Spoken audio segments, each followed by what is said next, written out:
काटने की घटनाएं काफी चर्चा में रही हैं। इन शहरों के अलावा देश के बाकी हिस्सों में भी कुत्तों का हमला बेहद आम हो गया है। हर साल कम से कम 20,000 लोगों की मौत कुत्ता काटने की वजह से होती है। ये आंकड़ा जो है वर्ल्ड हेल्थ ऑर्गेनाइजेशन की तरफ से है। तो आंकड़ों के मुताबिक देश के सभी राज्यों को मिलाकर लगभग 77 लाख लोगों को कुत्ते काट लेते हैं। इनमें से सबसे ज्यादा संख्या सड़क पर रहने वाले जो स्ट्रीट डॉग्स होते हैं उनकी होती है। आंकड़ों के मुताबिक कम से कम 20,000 लोग रेबीज संक्रमण से जान गंवाते हैं। आपको बता दें कि रेबीज संक्रमण कुत्तों के काटने से होता है। कुत्तों की काटने की घटनाओं की वजह से नोएडा, गाजियाबाद की कई सोसाइटियों में कुत्ता पालने पर ही प्रतिबंध लगा दिया गया है। पर क्या यह प्रतिबंध लगाना असल हल है? क्योंकि आंकड़े तो ये बता रहे हैं कि जी सबसे ज्यादा कुत्ते काटने की घटनाएं जो है वो स्ट्रीट डॉग्स के काटने से होती है। कई बार तो इसका रिजल्ट ये होता है कि स्ट्रीट डॉग्स की मास किलिंग होने की खबरें जो है वे सामने आती हैं।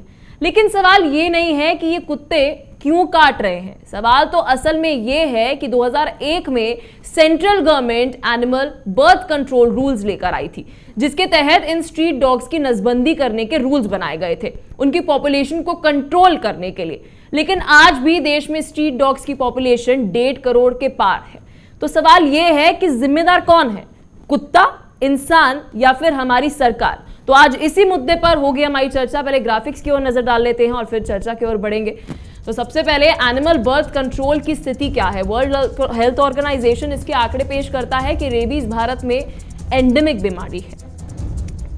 एंडेमिक बीमारी है और साथ ही भारत का दुनिया में रेबीज से होने वाली मौतों का 36% योगदान है। यानी कि पूरी दुनिया में जो रेबीज से मौतें हो रही हैं सबसे ज्यादा योगदान भारत का है, 36%। तो वर्ल्ड हेल्थ ऑर्गेनाइजेशन ये भी कहता है भारत में रेबीज का वास्तविक बोझ पूरी तरह से ज्ञात नहीं है कि कितनी रेबीज कहां पर है, कितना काम वैक्सीनेशन के लिए किया जा रहा है। तो देश में हर साल रेबीज से 20,000 लोगों की मौत हो जाती है।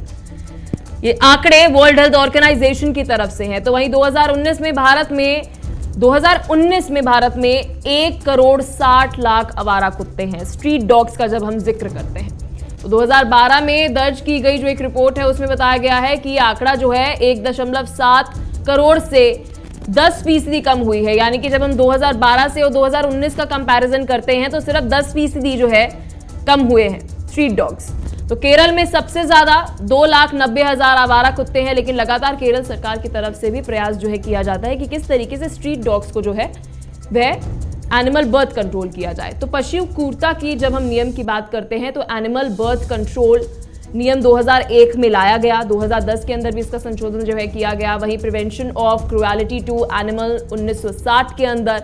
तो कहीं सारे लॉज हैं। जब हम राइट्स की बात करते हैं, क्या है एनिमल राइट्स, तो साथ ही संविधान की बात करें तो अनुच्छेद 51A(g) में जीवित प्राणियों के लिए दया करने का प्रावधान है। तो आप क्रूएलिटी नहीं कर सकते हैं, संविधान के अंदर भी ये बात जो है लिखी गई है। लेकिन उसके बावजूद भी जब हम तस्वीरें देखते हैं तो हमें सोशल मीडिया पे नजर आता है कि मास किलिंग होते हुए इन कुत्तों की नजर आती है। और वहीं दूसरी तरफ जब कुत्तों का जिक्र करें तो जाने भी जाते हुए नजर आती हैं। तो आज इसी मुद्दे पर होगी हमारी चर्चा। हमारे मेहमान हमारे साथ जुड़ गए हैं। सौरभ गुप्ता हमारे साथ, पीपल फॉर एनिमल्स ऑफिसर, साथ ही डॉक्टर अवनीश माथुर हमारे साथ, डायरेक्टर एनिमल हॉस्पिटल गाजियाबाद से, और साथ ही दिव्या पुरी एनजीओ से इस पर काम करते हुए काफी अरसे से काम कर रही हैं, और साथ ही सुमन अर्पण आहूजा हमारे साथ, सोशल एक्टिविस्ट। बहुत बहुत शुक्रिया आप चारों का अपना कीमती समय हमें देने के लिए और इस महत्वपूर्ण मुद्दे के ऊपर बात करने के लिए। सौरभ जी, सबसे पहले आपके पास आना चाहूंगी। तो हमारी जो एनिमल बर्थ कंट्रोल रूल्स 2001 और 2011 के अंदर जो संशोधन किया गया, तो टारगेट ये था कि 80% स्टेरिलाइजेशन और साथ ही वैक्सीनेशन जो है वो स्ट्रीट डॉग की हो। क्या आपको लगता है वो टारगेट हम अचीव कर चुके हैं? हमने आज तक टारगेट तो आप छोड़िए, एनिमल बर्थ कंट्रोल रूल और जो सुप्रीम कोर्ट की जितनी भी जजमेंट आई हैं उनके अंदर ये कहा गया है कि हर जिले के अंदर एक वैक्सीनेशन सेंटर बनेगा, प्लस स्टेरिलाइजेशन जो कि नसबंदी का सेंटर है वो बनेगा। हमारे देश में आज हाल क्या है, मैं कहता हूं केवल अगर दिल्ली की ही बात कर लें तो दिल्ली में ही 2 या 3 एनजीओ हैं जो स्टेरिलाइजेशन पर काम कर रही हैं। इसके अलावा हिंदुस्तान के 2 या 3 ऐसे जिले और राज्य हैं जिन पर केवल स्टेरिलाइजेशन के तहत काम किया गया है, और जहां बाकी कहीं पर भी नसबंदी केंद्र नहीं बनाया गया है। कोई नसबंदी केंद्र तो आप छोड़िए, बल्कि आप ये देखिए कि अगर कहीं से कोई कंप्लेंट भी आती है तो हमारे पास कोई रखने का साधन नहीं है डॉग्स को। तो ये बेसिकली इस पर जो सरकारी तंत्र है वो पूरी तरह से फेल है। सरकारी तंत्र कर क्या रहा है? जो वेटनरी डॉक्टर्स हैं या चीफ वेटनरी ऑफिसर, उनके ऊपर अगर जिले की ही बात करें तो करोड़ों रुपए की सैलरी जा रही है केवल वेटनरी डिपार्टमेंट को। उस वेटनरी डिपार्टमेंट का काम क्या है? जो डॉक्टर्स हैं उन्होंने अपने प्राइवेट क्लिनिक खोले हुए हैं, वहां की दवाइयां वहां यूज होती हैं। स्टेरलाइजेशन के नाम पर कोई स्टेरलाइजेशन जमीनी तौर पर नहीं हो रहा। और देखिए, सुप्रीम कोर्ट ने, हाई कोर्ट्स ने, सबने यही कहा है कि स्टेरलाइजेशन एक मात्र एक ऐसा हमारे पास ऑप्शन है जिसके तहत हम लोग रेबीज को और जो मैन एनिमल कॉन्फ्लिक्ट है उसको हम कंट्रोल कर सकते हैं। लेकिन आज होता क्या है? आप देखिए, जितनी भी मेट्रोपॉलिटन सिटीज हैं जहां पर हाई राइज बिल्डिंग बन रही है, सोसाइटीज बन रही हैं, तभी नोएडा, गाजियाबाद, गुड़गांव, चंडीगढ़, या यहाँ पर ये आपने देखा यहाँ पर ये मामले क्यों ज्यादा बढ़ रहे हैं? आप इस पर कभी रिसर्च करिए, क्यों बढ़ रहे हैं? क्योंकि यहाँ पर हाई राइज बिल्डिंग बन गई, गेटेड सोसाइटीज बन गई। वहां पर आज एक फीमेल डॉग है, देखिए ये नेचुरल प्रवृत्ति है, फीमेल डॉग वहां बच्चे देती है जहां पर कंस्ट्रक्शन साइट्स हैं ज्यादातर, क्योंकि उनको सेफ और शेल्टर मिल जाता है, छत मिल जाती है। अब आज एक फीमेल डॉग ने बच्चे दिए, 3 साल बाद, आज उस सोसाइटी के अंदर कंस्ट्रक्शन चल रही है, 3 साल बाद वो बच्चे वयस्क हो जाएंगे, बड़े हो जाएंगे।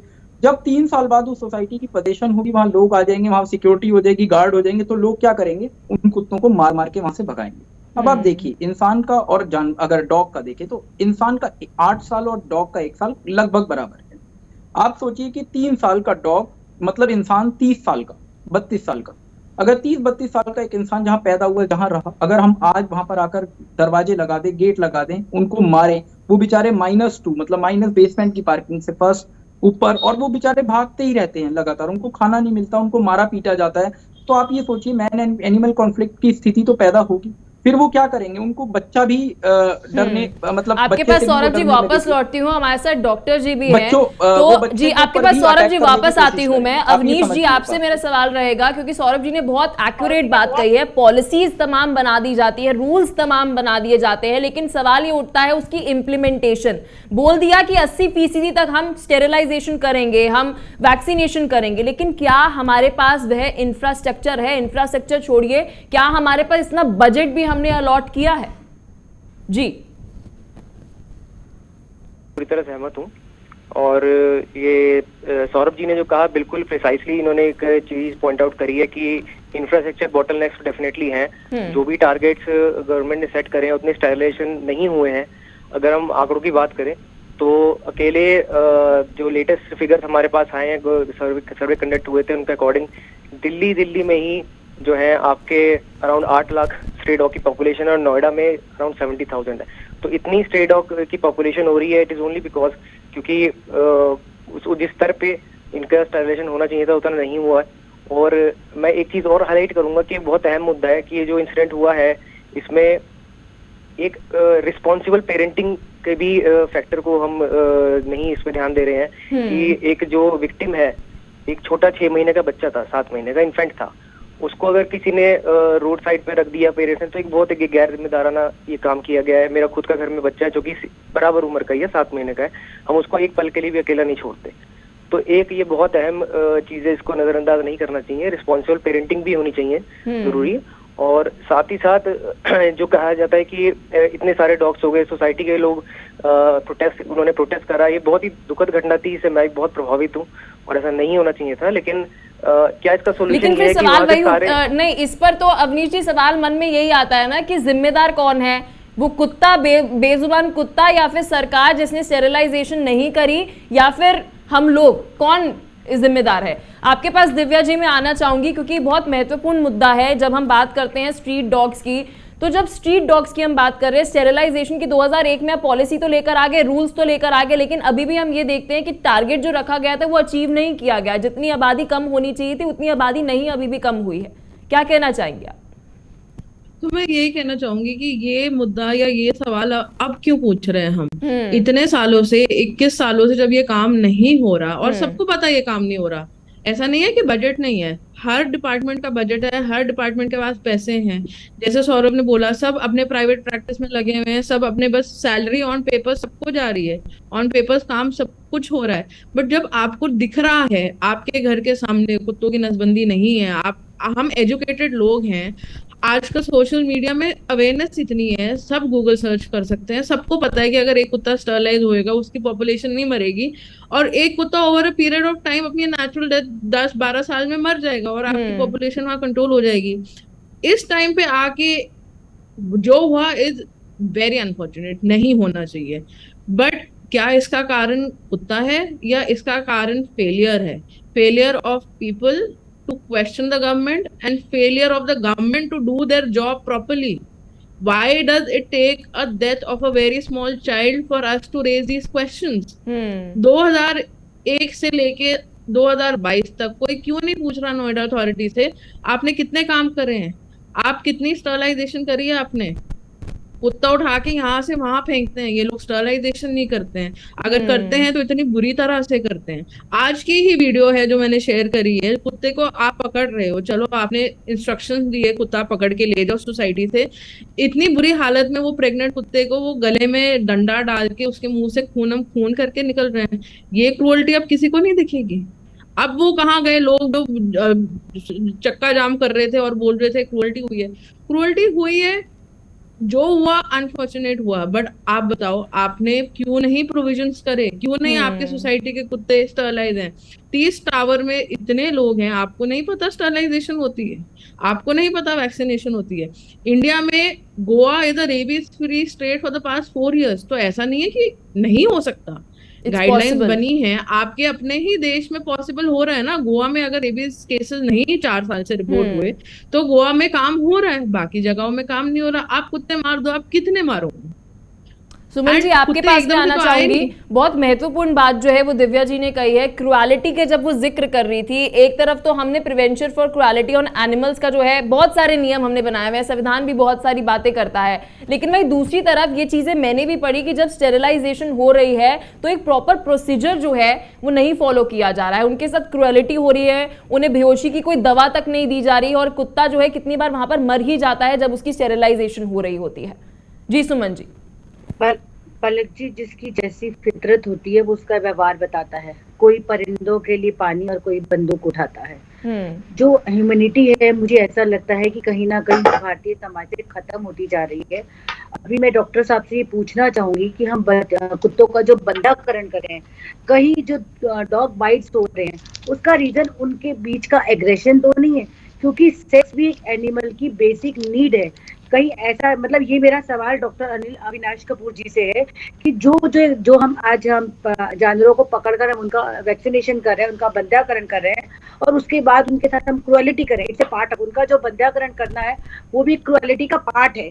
पर हाँ, कि उनकी जो पॉपुलेशन है उनको कंट्रोल करना एक नेसेसिटी है, लेकिन क्या इसके अलावा कोई और चारा नहीं है? और जो ही day by day teeth bites हो रही हैं, टीथ डॉग बाइट्स की वजह से लोग कुत्तों को मार मार के भगाते हैं, उनके साथ क्रुएलिटी हो रही है। 3-4 बार मेरे साथ भी डॉग बाइट्स हुए हैं, लेकिन फिर भी मैं पेट्स को रखती हूँ या आसपास सराउंडिंग्स को दूध वगैरह फीड करते हैं। मैंने खुद एक ऐसा केस देखा कि किसी डॉगी ने, स्ट्रीट डॉग ने किसी के घर पे टॉयलेट कर दिया और उन्होंने उस व्यक्ति को यहाँ दरवाजे में गेट बंद करके, जबकि वो पुलिस ऑफिसर्स के, उनके तीनों बेटे पुलिस में थे, और उन्होंने मुझे कंप्लेंट नहीं करनी थी और सर दबा के लोहे के दरवाजे से उस डॉगी को मारा। तो इस तरह की क्रूएलिटी कहाँ गई हिंदुस्तान से वो मानवता? और जो ये डॉग बाइट्स हो रही है उसका बेसिक जो मैं सोचना चाहूंगी, जिस तरह से एक ह्यूमन नेचर होता है, ह्यूमन साइकोलॉजी होती है, तो एनिमल साइकोलॉजी क्या है? क्या जो इनकी जो क्रूएलिटी जो है, जो कुत्ता है वो क्यों इस वजह से क्रूर हो रहा है कि वो इसी बात पर मैंने भी एक बात पढ़ी। सौरभ जी आपके पास आना चाहूंगी। सुमन जी ने बहुत अच्छी बात कही है। तो इसके ऊपर एक स्टडी थी कि जो कुत्ते होते हैं वो डोमेस्टिकेटेड एनिमल्स होते हैं, तो इसका मतलब ये है कि every dog must have a owner और अ फैमिली। हर कुत्ते के पास एक ओनर या फैमिली होनी चाहिए। तो ये उसकी प्रवृत्ति है, लेकिन हमारे स्ट्रीट डॉग्स के पास है ही नहीं वो, तो वो तो होएंगे अग्रेसिव।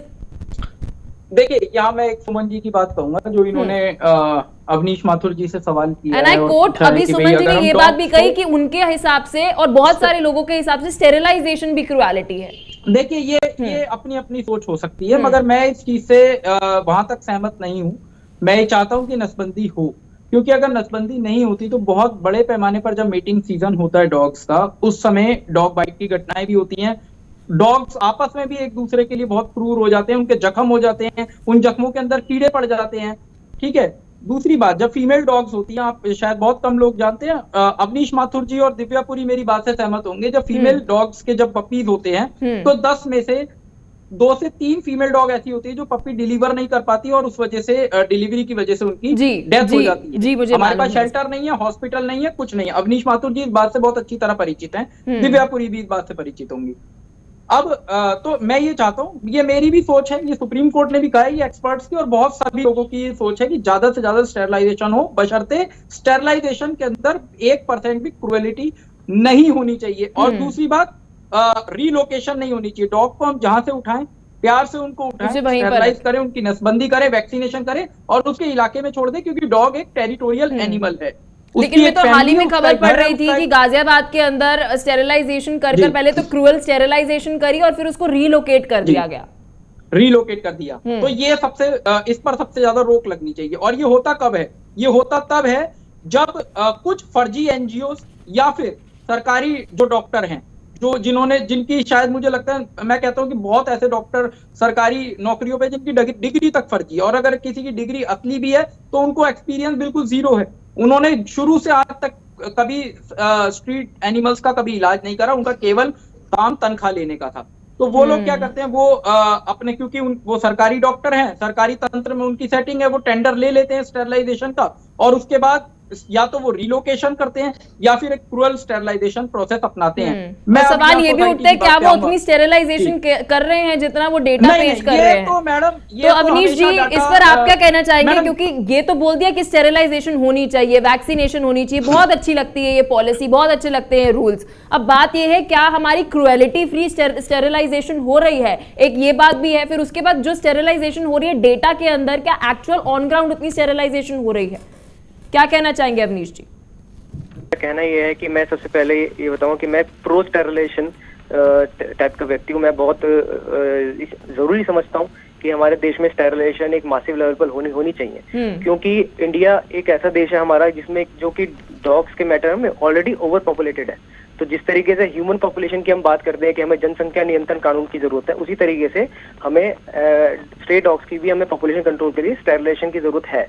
क्योंकि ये बहुत जब भी ये एक डॉग बच्चे डिलीवर करती है तो सर्वाइव नहीं कर पाते रोड पे, या तो एक्सीडेंट के द्वारा मारे जाते हैं या कोई बीमारी हो जाती है उनको, या उनको रिलोकेट कर दिया जाता है। वहीं के सदस्य उनको उठा के बच्चों को रिलोकेट कर देते हैं, बोरियों में बांध के फेंक देते हैं। ऐसे भी किस्से हुए हैं, या मदर को पीट करके डंडों से मार के भगा दिया जाता है। तो वहाँ ऐसी स्थिति में हमारे देश में तो बहुत ज्यादा सख्त जरूरत है कि स्टेरलाइज करा जाए, और इसमें कहीं क्रूएल्टी नहीं है। क्रूएल्टी वहाँ है जहाँ पे ऐसे ह्यूमंस भी करते हैं, जहाँ पे एसिड फेंक दिया किसी डॉग के ऊपर, डंडे से मार के उसकी हड्डियां तोड़ दी, क्रूरता करी गई। यहाँ पशु क्रूरता होती है, बस sterilization is the need of the our.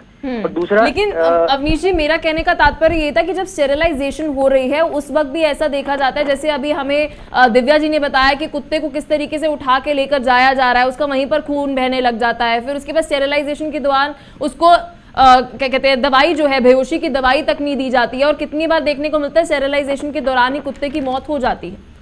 जी, ये बहुत हमें जो मैं कहूँगा प्रशासन को इसको देखने की जरूरत है कि ये काम पूरे प्रोफेशनली ट्रेंड लोगों के द्वारा किया जाए, जिसमें कि डॉग कैचर्स हों, वो ट्रेंड लोग हों, और उसके बाद डॉग का एक ब्लड टेस्ट करवाना, स्टेरिलाइज करने से पहले उसको प्रॉपर एनेस्थीसिया देना, प्रोटोकॉल के तहत ये काम होना चाहिए, जो कि अनफॉर्चुनेटली उतना नहीं हो रहा है। और इसी की वजह से कुछ कैजुअलिटीज होती हैं, कोलेटरल डैमेज होता है, बच्चे डॉग्स नहीं बच पाते। तो ये दिव्या जी, आपके पास आना चाहूंगी मैं।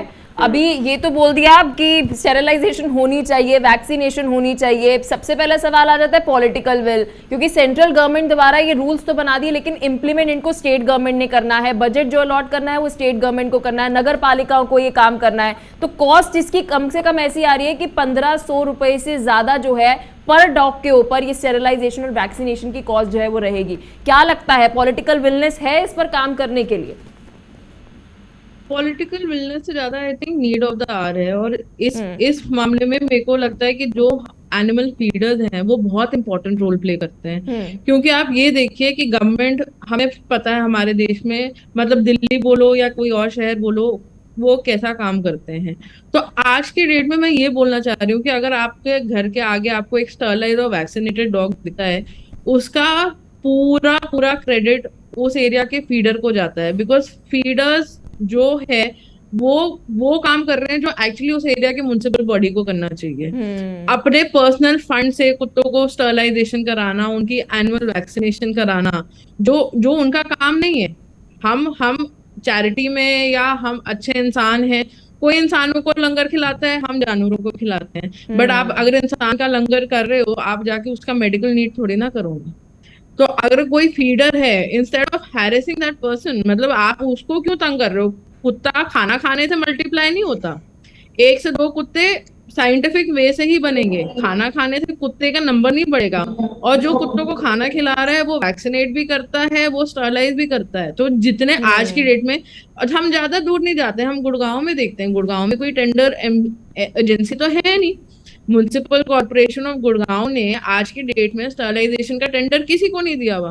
तो गुड़गांव में अगर आपको कोई कुत्ता दिख रहा है जो स्टरलाइज है, और स्टरलाइजेशन की पहचान होती है कि उनके कान कटे होते हैं जी, तो अगर एक कुत्ते का कान कटा हुआ है, इसका मतलब वो कुत्ता स्टरलाइज है, वो बच्चे नहीं पैदा कर सकता।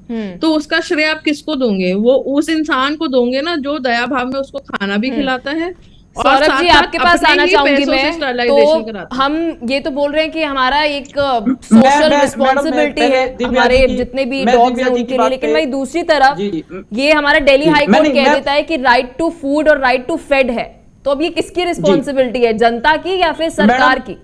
मैं वही आ रहा हूँ। अभी दिव्या जी ने जो बात कही बहुत अच्छी थी। हमें क्रेडिट देना चाहिए उन लोगों को जो खाना भी खिला रहे हैं, वैक्सीनेशन स्टेरिलाइजेशन भी कर रहे हैं, लेकिन हम क्या करते हैं, हम उनकी जिम्मेदारी तय कर देते हैं कि अगर किसी कुत्ते ने काट लिया तो तुम्हारी जिम्मेदारी होगी। अरे भाई, पहले आप अभी ये इस नोएडा वाले प्रकरण में मैं सबसे पहले स्पेसिफिकली आ रहा हूँ, जिस चीज पर हम लोग इतनी डिबेट कर रहे हैं, पूरा मीडिया इसको चला रहा है, लेकिन अभी तक भी कोई सीसीटीवी फुटेज नहीं आई है। अभी तक भी पोस्टमार्टम रिपोर्ट में ही खुलासा नहीं हुआ कि उस बच्ची के साथ जो हुआ है, मुझे मेरी पूरी संवेदनाएं हैं, मेरे घर में भी छोटा बच्चा है, अभी तक ये क्लियर ही नहीं हुआ कि उस बच्ची के साथ जो ये हादसा हुआ है उसका जिम्मेदार स्ट्रीट डॉग है।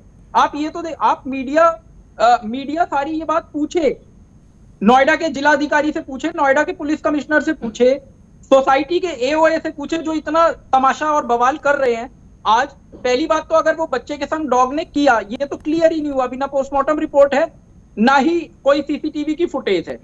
ठीक है, हमने एक रूमर बना दिया कि डॉग ने किया, चलिए, क्योंकि उस बच्ची की बेचारी जो हुआ मैं कहना नहीं चाहता, लेकिन पहले इसके ऊपर एक अच्छे से ढंग से जांच होनी चाहिए। अगर उसके अंदर कोई डॉग साबित होता है कि किसी डॉग ने किया, तो फिर यह भी देखना चाहिए कि वो डॉग कहीं बाहर से आया था या सोसाइटी के अंदर रहने वाला स्ट्रीट डॉग था। तीसरी बात पे मैं आता हूं। तीसरी और मेन अहम बात यह है कि जो अगर वो बच्ची क्योंकि 6-7 महीने की बच्ची चल भी नहीं सकती है, वो उस डॉग के संपर्क में आई कैसे? इन सब चीजों पर मैं चाहता हूं कि आप इन सब चीजों पर नोएडा के प्रशासन से, उत्तर प्रदेश की पुलिस, लेकिन सौरभ जी, अक्सर ये भी देखने को मिलते हैं, बहुत सारी सोसाइटीज के अंदर लड़ाई होते हुए, झगड़े होते हुए नजर आते हैं, क्योंकि एक इंसान खाना खिला रहा होता है और उसके हित में नहीं होता। मैडम सुनिए, देखिए, कोई इंसान कहीं अलग से नहीं आया, वो उसी सोसाइटी का हिस्सा है। एक इंसान की भावना है, वो चाह रहा है कि मैं खाना खिलाऊं, 50 लोग उसको पूरे दिन व्हाट्सएप ग्रुप बना लेते हैं, उसको आपस में पर्सनल चैट करते हैं, फिर उसको गाली देते हैं, उसको तमाम तरह की बातें कही जाती है, खाना खिलाने वाला कुत्ता और तमाम तरह की ऐसी बातें पूरे दिन। और वो ज्यादातर वो लोग होते हैं जो सोसाइटी की एओए के अंदर राजनीति करते हैं, क्योंकि वो क्या करते हैं, एक इंसान को पकड़ लेते हैं, उसके खिलाफ तमाम तरह की बातें करके एक ऐसा माहौल क्रिएट कर देते हैं, जैसे वो लेकिन जो खाना खिला रहा है उसकी भी तो कुछ रिस्पॉन्सिबिलिटी है। कंपैशन और मिसगाइडेड कंपैशन में भी तो डिफरेंस है ना। मैं उसी चीज पे आ रहा हूँ। खाना खिलाना मेरी भावना है, मुझे लगा कि एक जानवर भूखा है, मैं उसको खाना खिलाऊं, वहीं पर मेरी ये जिम्मेदारी भी है, और मैं ये सोचता भी हूं कि मैं उसकी नसबंदी करवा दूं उसके वेलफेयर के लिए। लेकिन सोसाइटी क्या करती है, सोसाइटी उसको डंडों से मरवाती है, गार्डों से कहा जाता है इसको निकाल के फेंक दो। अगर किसी फीमेल डॉग्स के पपी हो जाते हैं, देखिए इंसान है, एक माँ का अगर बच्चा होता है उसको सब लोग होते हैं सहारा देने वाले, लेकिन वहीं एक फीमेल डॉग जिसके 10 बच्चे 8 बच्चे होते हैं, उसको लोग क्या करते हैं, जब उसकी डिलीवरी होती है, आप एक यहाँ पर सब महिलाएं भी जुड़ी हुई हैं, सब जानते हैं मैडम, यहाँ हमें उस फीमेल डॉग के संग किस तरह का व्यवहार करना चाहिए, उसको खाना देना चाहिए उस समय जब वो सबसे ज्यादा तकलीफ में होती है, सबसे ज्यादा उसको प्रोटेक्शन ये होती है कि मेरे बच्चे हुए हैं, वहां में उसको खाना देना चाहिए, उसको संग प्यार का माहौल पैदा करना चाहिए।